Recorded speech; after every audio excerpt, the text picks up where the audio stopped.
out.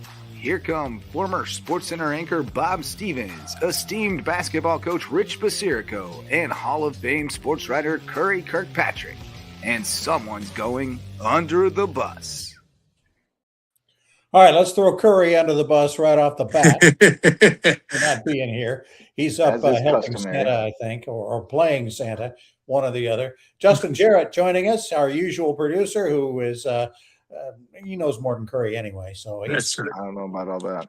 He just didn't go back as far. You know. Well, I definitely don't go back as far, but that man is an encyclopedia of sports knowledge. It sure is. Yeah, for sure. Well, we got to start, I guess, with the college football playoffs. I will immediately throw under the bus a couple of people, beginning with the coaching staff at Texas A&M. They lose none of their coaches to other jobs. Everybody stays. They have an extra week to prepare, and this is how many they get against Miami. 3. And I mean, that they looked awful. Well, Bob, he was trying all these little trick plays, the punter on 4th down, throwing a pass. Not only does he throw the pass, he throws it to the sidelines, which is the most difficult pass to make for any quarterback. And he's got the punter throwing it down the sidelines. Then he decides to take his backup place kicker for the first field goal. I know the guy who starts has been having a tough year, but still, you got to go. You got to go with the best of the best. If that's what you have, he's your best guy. The second guy was so nervous he couldn't hit the field goal if there was nobody on the field with him, and he was by himself. I mean, he made some decisions that were I thought really poor. I agree with you. That coaching staff wasn't ready to. I mean, I'm sure they were ready, but they didn't play like it. No, and with 100,000 fans behind you, you know, and so it's not like it was a. I mean, the defense showed up, but the offense definitely did not. Played great, but you should be able to give up 10 points in a college playoff game and still win. Yeah. Well, I'm sure if you asked him before the game and said, "Hey, coach, you're only going to give 10 points. Do you think you win?" He said, "Absolutely. Guaranteed." Yeah. If we hold them to 10 points, we win this game going away. Yeah. I mean, I think the over-under was in the low 40s, and that seemed like a pretty modest number, honestly, going into it based on what those offenses had done. So, no, that was weird. I never know what to make of that when a team has a long layoff like that and they come out so flat and unprepared. But you have to put it on coaching, right? I mean, your job is to prepare and motivate them, and they were not. But how about the Notre Dame fans are going nuts, right? These guys are neither one of them showing a whole lot of offense. Well, and then you throw in what you got from Tulane and James Madison, and they're really up in arms because they're like, look, we were better than at least 4 of these teams. But they can't say they were better than Miami and A&M because those are the 2 they lost to. Well, that's true too. But Tulane and James Madison even being in the playoffs, I mean, it showed up, didn't it? I mean, watch them play, the scores. I mean, they should have not been in the playoffs. It was a joke. The committee made the playoffs a joke, having those 2 teams in. The 2 of them maybe, but I think they're still. Again, this is coming from a guy who went to a Group of 5 school. Okay. I think the Group of 5 still. I mean, blame the fact that there are 2 of them on the ACC having basically a Group of 5 team win their league, but. This is where I want to throw Nick Saban under the bus as well. Nick Saban coached at Toledo. Nick Saban, grew up knowing Youngstown State and people like that. Nick Saban, the little guy has to have a chance. Probably should only be 1 team and would have been only 1 team had Georgia Tech won the ACC and not Duke. Virginia Tech, Virginia, somebody else, But man, I'm so. Well, why don't you have been any better? Virginia in there wouldn't have been any better. Pardon? Probably not. Virginia Probably not. Truck too. But you know what? What should happen is, Bob, you're talking about the little schools, the smaller schools, have their own playoffs. Have a playoff for them. But nobody watches. They want the chance to, you get your team out, Rich, at the start of the season. You want to tell your kids, you can play for the whole thing.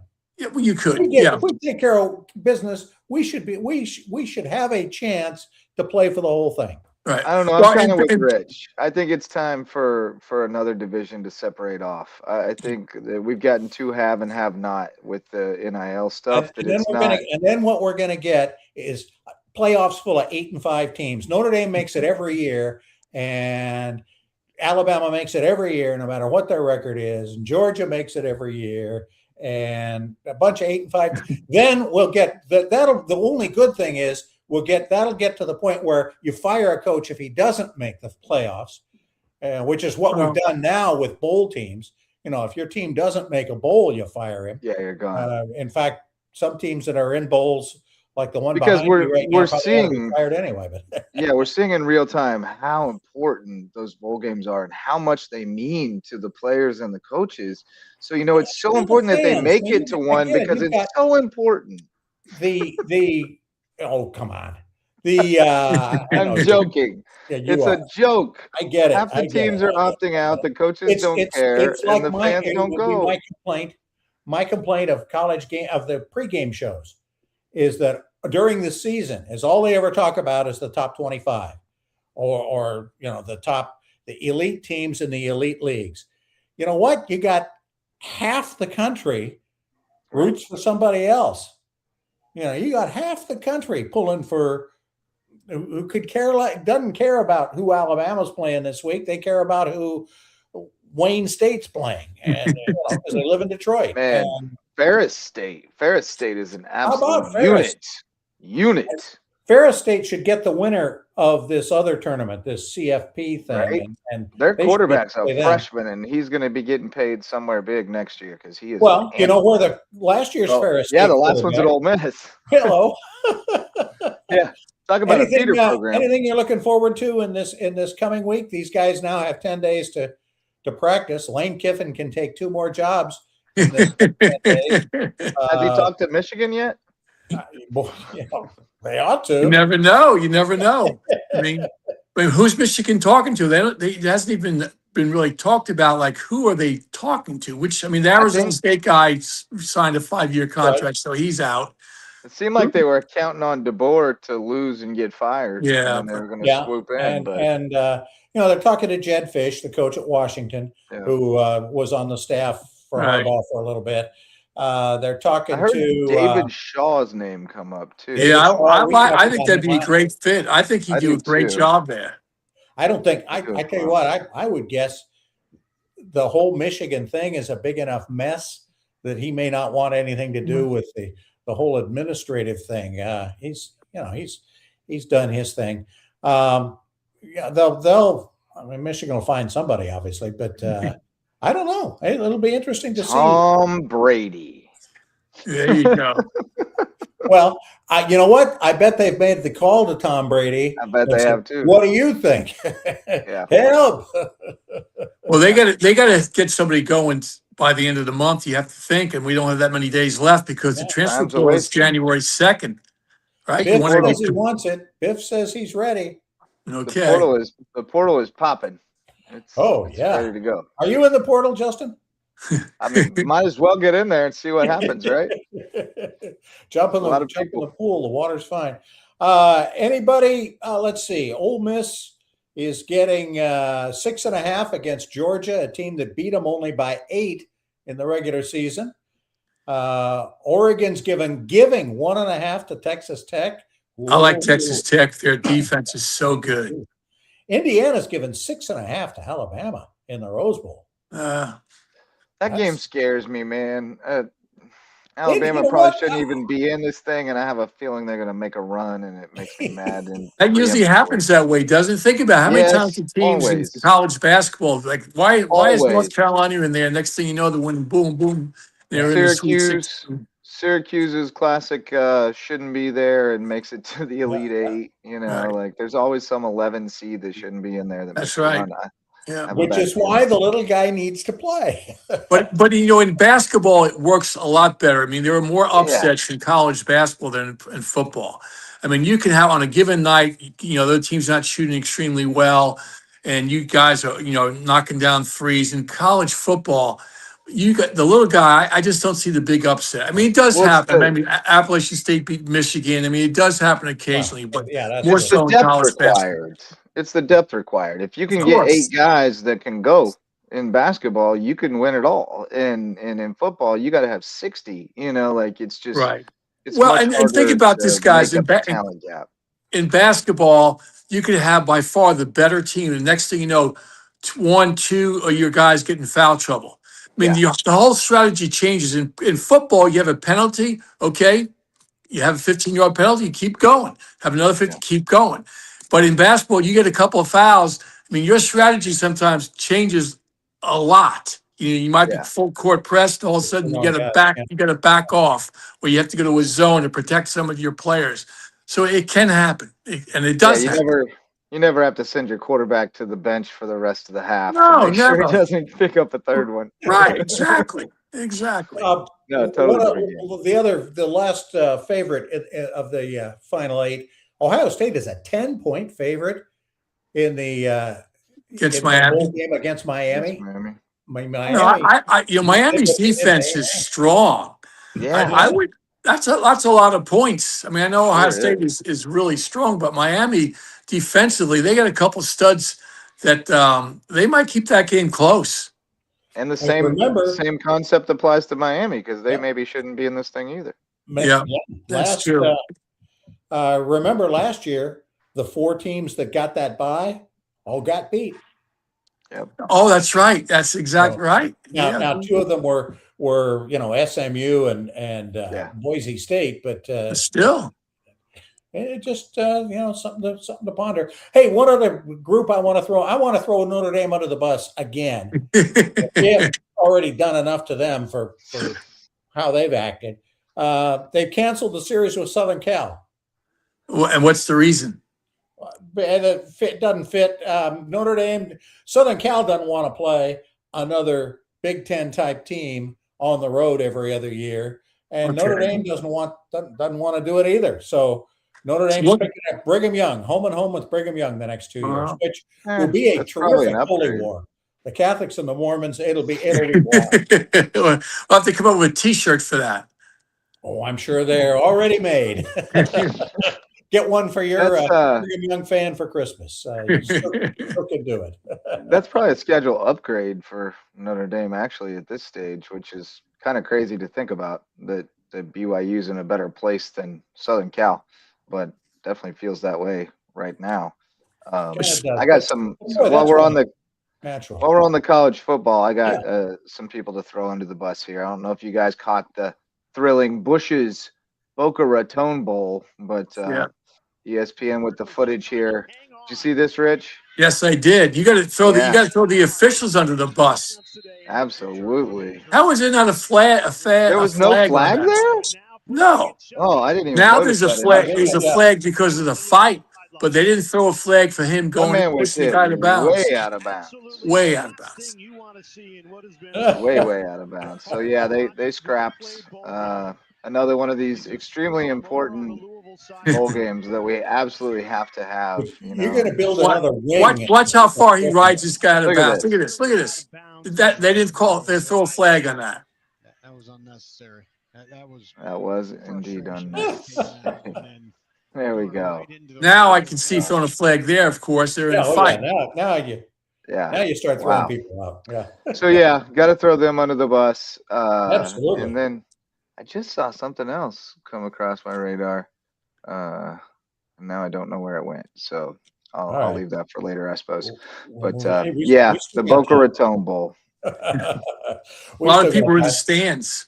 Oh, I know what it was. On Curry's behalf, yes, I would like to throw the University of North Carolina under the bus and Bill Belichick and his coaching staff for adding one of the biggest clowns in the history of college football to that circus. Bobby Petrino coming on as the OC, and Curry already wondering whether Jordan will get to ride on his motorcycle. It probably won't happen. That had to be a promise, didn't it? I'm sure. I promise I'll give her a ride on the motorcycle. Yeah, exactly. Bobby Petrino. Yeah, we do miss Curry getting a chance to talk about that for sure. Petrino, by the way, although he is a pretty good offensive mind, everybody gives him credit for that. He was 0-7 as the interim head coach at Arkansas. Well, he'll fit right in at UNC. I mean, he won't overshadow the head coach there then. There you go. I would thought Belichick was a little bit smarter than that, really, because the guy's a character. He really is. And I mean, there's so many good coordinators out there that I'm sure with his background could bring somebody in better than Petrino. I mean, it's not just like Bob, you said, he has a good offensive mind, which is true. There's no denying that. But the guys, I don't know, bring some leadership, bring some character. I don't know if he brings all that to him. Integrity. I don't think Certainly he does not. either. Hey, let's talk NFL and then get into some really fun stuff. Yeah, Rich is chomping at the bit to do some college hoop bus throwing here. We're going to be back with all of that as we get back and throw folks under the bus. Brought to you by Hudson's on the Docks, great seafood restaurant in Hilton Head Island, South Carolina.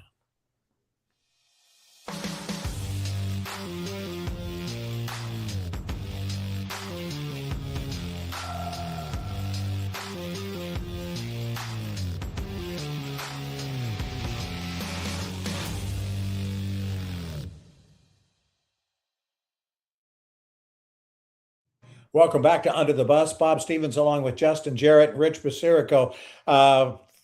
Which division do we throw under the bus in the NFL? The NFC North for having Chicago, Detroit, and Green Bay, or the NFC West with San Francisco, the Rams, and Seattle? Wow. That's 6 teams all in one conference.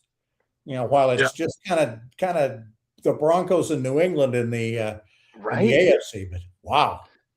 Well, and then thankfully, though, the NFC South is what it is. So that balances it out a little bit. And the NFC East is what it is, except for Philly. Right. Yeah. Right. But the Panthers are going to win the South. Yeah, how about that? Anybody under the bus in the NFL this week? Of course. Well, you got to talk about the Giants. I know you guys don't watch it like I do, but I think they were trying to lose, honestly, because they want the number 1 pick. I mean, it was awful. Rich, what do they do with the number 1 pick? Traded. They need to trade. They really. I mean, Dart, their number. I call him Hollywood now to my friends because he's got the chain around his neck and everything. He's a pretty boy. He threw for 33 yards for the game. 33 yards. And part of the reason is because the coach ran the ball. I don't know how many I honestly think they had receivers drop passes, guys line up offsides. They intercepted the pass and went for a touchdown. They had a linebacker offsides. Like, how is a linebacker offsides? I mean, he went up to only the Giants. That sounds like middle school stuff. Like not knowing how to line up. It was middle school stuff. It's the play calling. It's just it's 4th and 2, and they're throwing the ball 22 yards down onto the sidelines. It's ugly. I'm convinced they want to lose. Really want to lose. They talk about that in the NBA. How teams are trying to throw games. I think in the NFL it's happening too. I really do. Well, they don't want the Jets to get a higher pick than them, right? No, they want to trade with the Jets and get a couple of picks. That's what they want to be number 1. Rich, would the Jets and Giants actually do a trade? I mean, especially with a number 1 pick involved? If the Giants could get a couple of draft choices, because the Jets have like some unbelievable amount of draft picks next year. Like they get at least 3 number 1s. If they can get 2 or 3 out of them from there and just move from 1 to 5 or whatever Jets finish 4 or 5, they might do it. They might do it. It's crazy. I mean, the Yankees. You think the Yankees would never trade with the Red Sox, but it happens every 30 years. Yeah, sets off a curse. Johnny Davis. Well, I gotta throw my Chiefs under the bus for similar reasons. I mean. Not that they were trying to lose, but they didn't have any chance. I mean, Gardner Minshew got hurt, went out early. Some fellow I never heard of came in. Who's the quarterback for these last two games? It was a gentleman I never heard of. Chris Odawaku or something like that. Some undrafted rookie. No, I think he was a 6th round pick of the Jets a couple years ago or something like that. But Justin, I never heard of him. About the Chiefs, I mean, I understand the bigger reason to throw them under the bus, they're moving to Kansas. Well, okay, yeah, there you go. Well, their defense was decent. Their defense was decent. It was playing the Titans. They're the worst team in football at the time. Oh yeah, they're atrocious. But the Chiefs are just as bad right now. With no name quarterback and not really that much of a run game to speak of. I mean, it's just there's nothing there. You think their give a darn meter is just about at 0? Yeah, but then I was going to be real mad at them for losing, but then I thought, you know what? Let's improve that draft pick. You know, I mean, we're not going anywhere. Let's get a little higher draft pick. You've never had to think like that before, have you? Not well. I'm old enough that I lived through a good 30 years of just absolute misery with the Chiefs. You know, we had a series of quarterbacks that you couldn't pick out of a lineup, except if you know Steve Fuller from Hilton Head. But you know, Todd Blackledge was like our best quarterback for a generation, and Bill Kenny. It was rough times. But I feel your pain. I feel your pain, Justin. But I'm really depressed that they're moving out of Arrowhead and moving to Kansas. That news was very disappointing. I've always loved, you know, I mean, that's where I went to my first NFL game. That's where I went to my first baseball games was at Kauffman. And they were right there side by side, and you drove by them on I-70, and like that's iconic, and I'm gonna miss that. Are they going to be able to? I mean, the whole thing of Arrowhead is the amount of decibels they create and the noise they create. Will they be able? They should be able to create that in a dome, shouldn't they? I should hope so. And it could end up being great, but it's kind of a bummer right now because Arrowhead is iconic. Hey, and well, where are they going to go? Where are they going to go in Kansas? Johnson County, just across the line over to Olathe. They'll still be in Kansas City. Kansas City's on both sides of the border. We were joking they could move out to Salina or Garden City, you know, and pull up stakes and move out west. But, get your maps out, folks, to find those places. Hey, the Bears are talking about leaving Chicago. Why not to go to Indiana? Yeah, like. Hey, that would be great for Gary. That can't happen. That can't happen. I saw St. Louis is courting them. Let me see. There's a team that wears blue and a team that wears green that play in the Northeast that call themselves New York. And where do they play? New Jersey. Okay. Jersey. We haven't figured that out yet. You understand that? We haven't figured out we're not playing in New York. We're in New Jersey. But someday somebody will tell them that.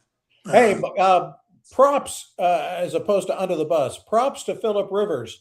First of all, for how he's playing. I mean, for 44 years old. But even more props because he is back in and on a team and playing. He just gets back his league-sponsored health insurance. Yeah, for all his little children. He gets 5 more years of health insurance. Wow. For he and all of those 10 kids. That's worth it, right? That's worth it right there. He was willing to give up. You know, he's on the Hall of Fame ballot for next year, and now he has to put that on hold for 5 more years. He has to. That clock will start all over after he finishes. If that doesn't show you how messed up our health insurance system is in this country, I don't know what is. He's willing to trade Hall of Fame eligibility for 5 more years of health insurance. There you go. On that note, though, I got to throw the Colts under the bus for those uniforms they made him wear last night because they really made him look like a grandpa in that denim colored jersey that he just looked like an old man out there. But you know, he's even the helmets I didn't like at all. Yeah. I kind of liked the helmets, but the denim looking jerseys, it was not a good look for Phillip. I saw him in the pregame interview and I thought, who's this old guy? Oh, that's the quarterback. Looked like NFL fantasy camp, man. And they had this analyst come on before, and he was doing the little props, and he says, "Well, you got to take Rivers under 161 yards passing. There's no way. He had 171 at halftime. Like that's how good this guy figured that one out, right? Another reason not to gamble. Yeah, he was slinging it. He was definitely slinging it, wasn't he? He did pretty Oh, yeah. well. Although the guy that was slinging it, Rich's quarterback in our fantasy league, Brock Purdy throws for 5 touchdowns. Didn't And, do me didn't do me any good, Bob. But still lost to and I you. beat you anyway. That's right. Because fortunately, he threw a couple of, or just one of them, but a whole bunch of times to George Kittle, who I have on my team. Right. So Yeah. I could at least play some defense against you. Well, there's another one about Kittle. Kittle's getting open right and left. Do they ever make adjustments like, okay, he's one of the best tight ends in the NFL. Are we going to put anybody on him, or are we just going to let him float out there and get open every possession? He's their number one receiver, and he's a tight end. Their wide receivers have been hurt all year. So, well, did they ever look like they were even defending him at all? I mean, it wasn't even close. How about that last play in the Lions game? Did you guys watch that? That was crazy, but also the right call. Yeah. In the end, they made the right call. It was going to be way more exciting if it ended with the crazy touchdown, but it was pass interference, and they run that kind of stuff all the time, right? All those pick plays and stuff, and they get away with it sometimes, but not that time. If the Rams are still the best team, and I think we probably all agree they might still be. No, who's the best team then in the NFC? That's a great question. No one can convince me yet. I mean, the Bears looked down and out the other day, and then wow, that was a great game coming back like they did. They totally choked that one away. Seattle with Darnold, you can't.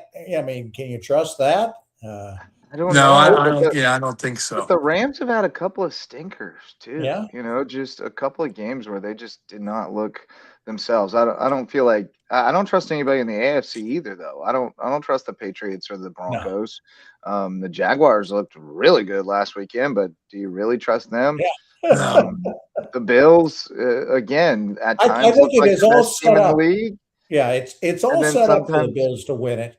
If they don't do it this year, with Kansas City out, with the Ravens out, with all of their demons out, if Buffalo doesn't win it, there's going to be a sleeper. There's going to be a sleeper team that's going to come through. Somebody that we're not even talking about. Somebody like that. I think you're right. Well, the Giants, Steelers are going to win their division, right? So they'll have home field. Yeah, Panthers, I don't know. Steelers, I don't either, but who knows? There'll be somebody there we'll be shaking their head like we didn't see this coming. Okay, well that's a good prediction. All of us predictors get thrown under the bus. Let's take a break. Let's come back. Rich has got to go off on college basketball. I got a couple of things I want to say about baseball and something about Greenland. We'll mention that when we come back. Under the Bus, brought to you by Hudson's on the Docks.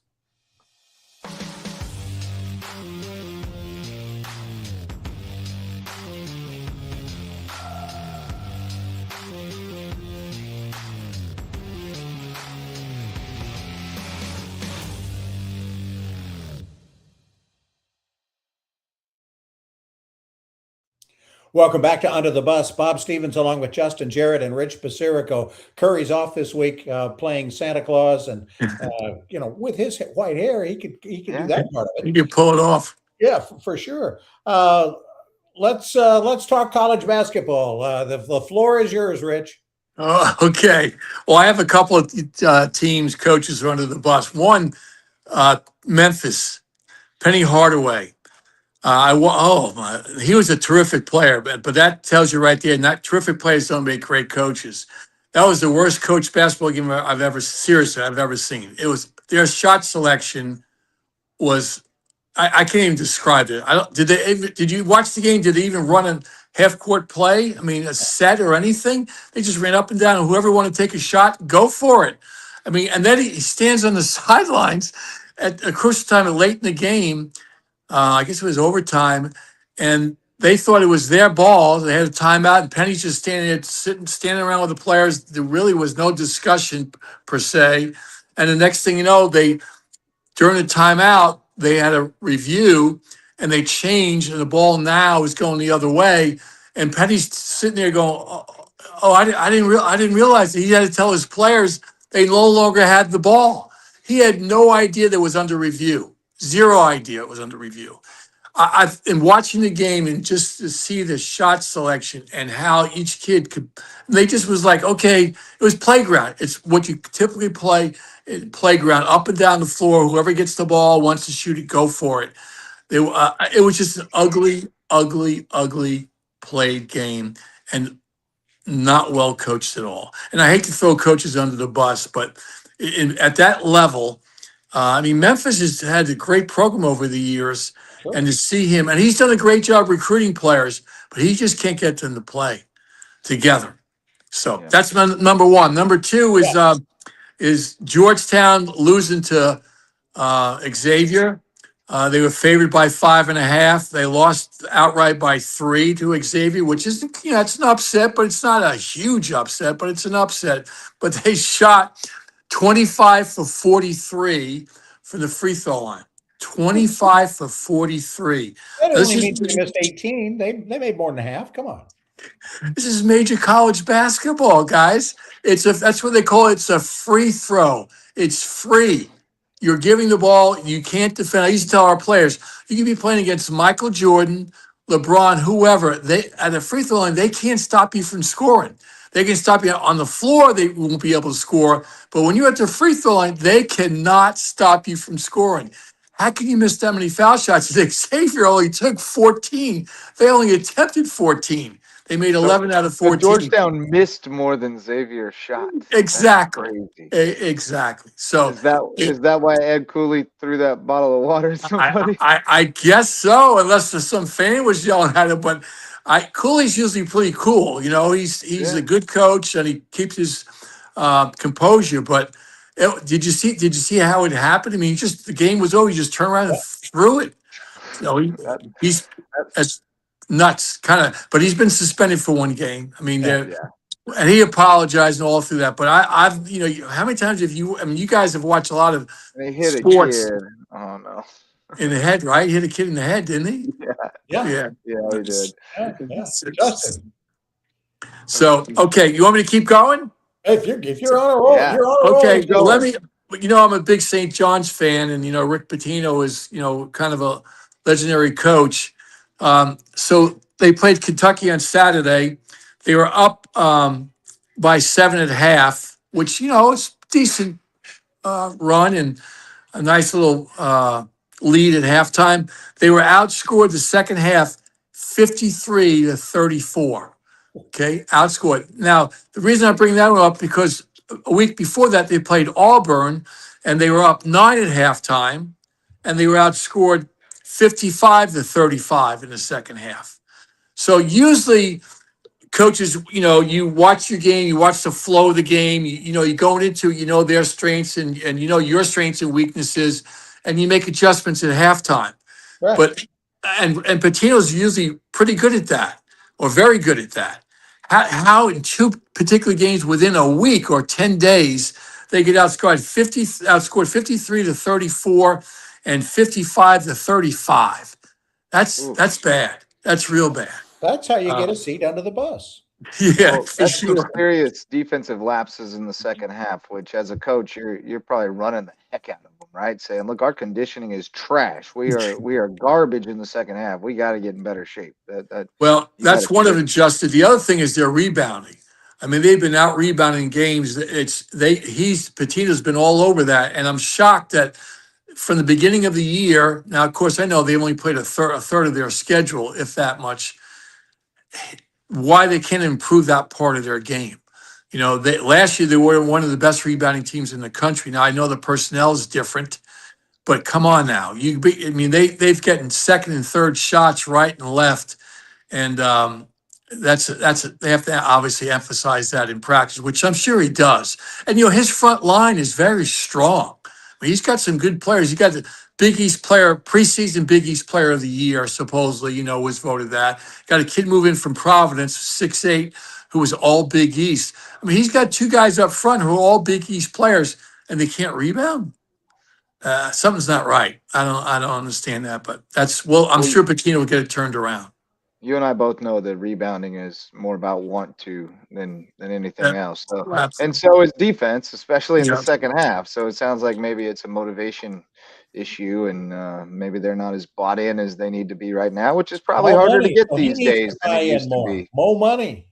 Well, you got a new crew of mercenaries every year. It's a little harder to achieve full buy-in. But one thing about Patino, he rides them, and some kids, you got to understand, at any level and any sport, coaching is finding out what makes each player play to the best of their ability.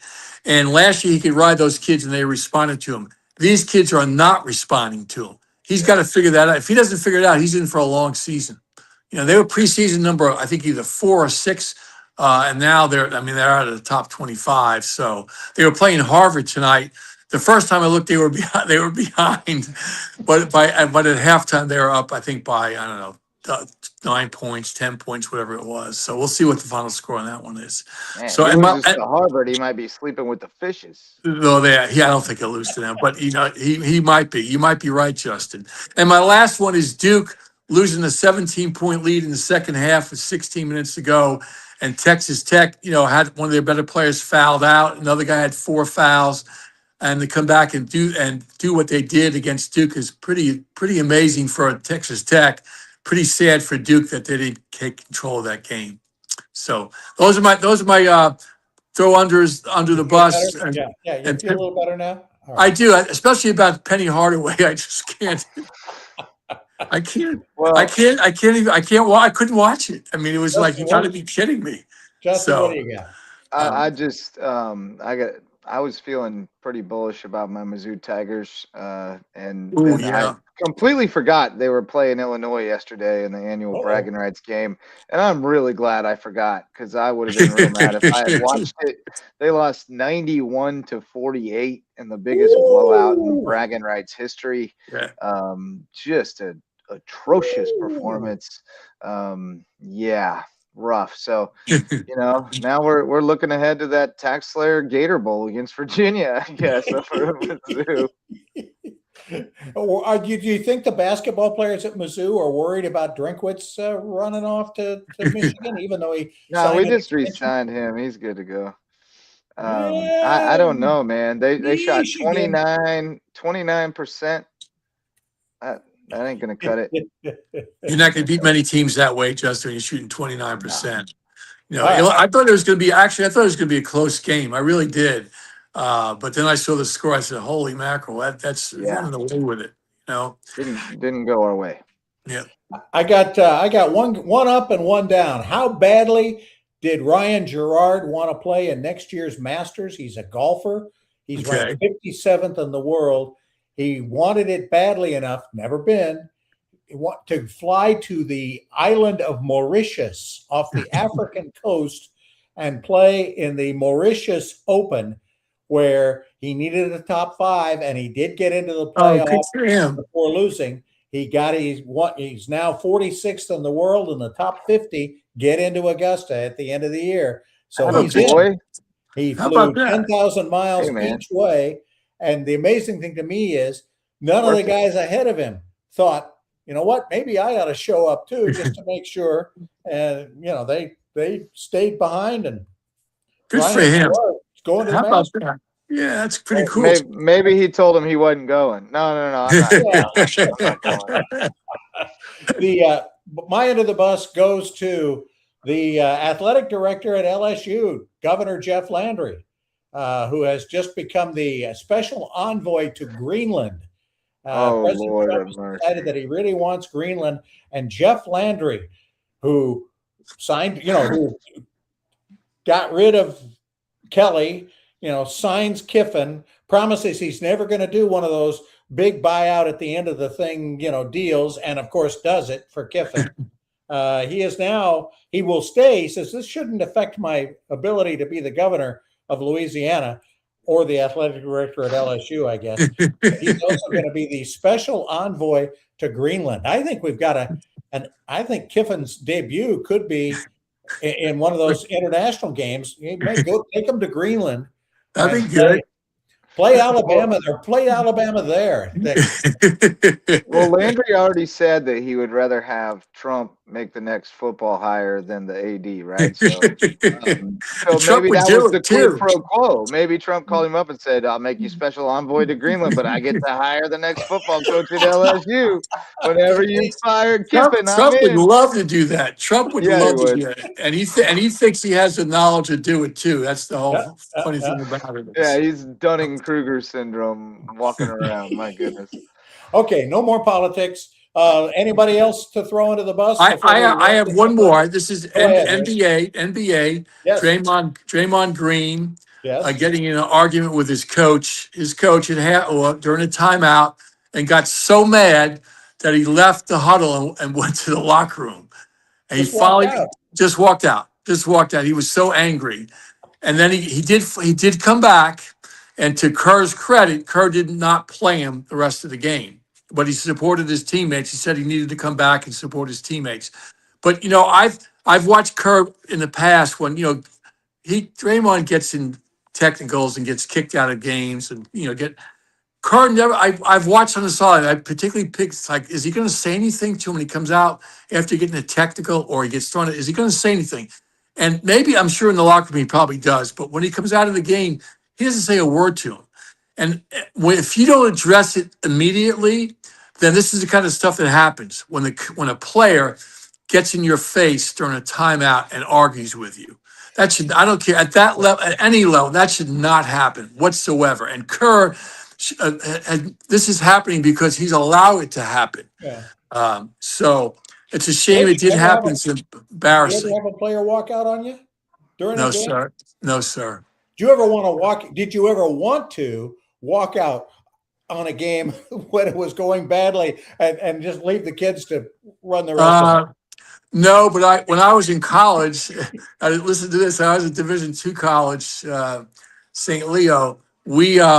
Our head coach got so mad at halftime. He kind of rode the team, and then when he came out, he sat at the end of the bench and made the assistant coach the team.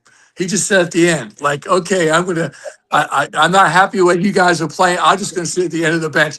And to add to the story is we were playing Biscayne at the time. It's no longer called Biscayne College. It was in Miami. And we had to drive there on a chartered bus, and the bus broke down. And he was so mad the bus broke down that he called the police chief up where St. Leo is, and had the police chief come pick him up and take him home. He didn't even go to the game with us. He didn't even go to the game. He was so angry about that. So, Coach K, I learned the good and the bad from him, the good and the bad. There you go. And that was the bad. You're just starting your coaching career. Take notes on this. Yeah. Well, I already hate riding the bus home after a loss. That's absolutely miserable. I hate it. Yeah, you're right. Because somebody's back there having fun, and it's pissing me off. You got to take care of it right away. You take care of it immediately. It won't happen again. Throw him off the bus. Yeah. Well, I'll finish this off with Jake Paul. He doesn't need to be run over by a bus. He looks like he already got hit by one. But thankfully, our long national nightmare has ended. Someone has finally knocked out Jake Paul. He finally fought a real fighter, and Joshua took him out. And if you haven't seen the pitiful pillow fight that Andrew Tate got himself into over the weekend, that's quite entertaining as well. I'm all for seeing these alpha bros get in the ring and actually get their butts kicked. It's fun time. All right. I don't have anybody left to throw under the bus. I think we've done it. Not after Governor Landry. So I think I'm going to punt. We'll throw Curry under the bus. We'll also throw him under the bus for next week. We'll pass on doing a show next week. Everybody else is doing year enders, but our show keeps moving forward. We don't look back. We just look ahead. We're going to be looking ahead after the first of the year. We wish you all a happy holiday. You, Justin and Rich, you and your families have a great time.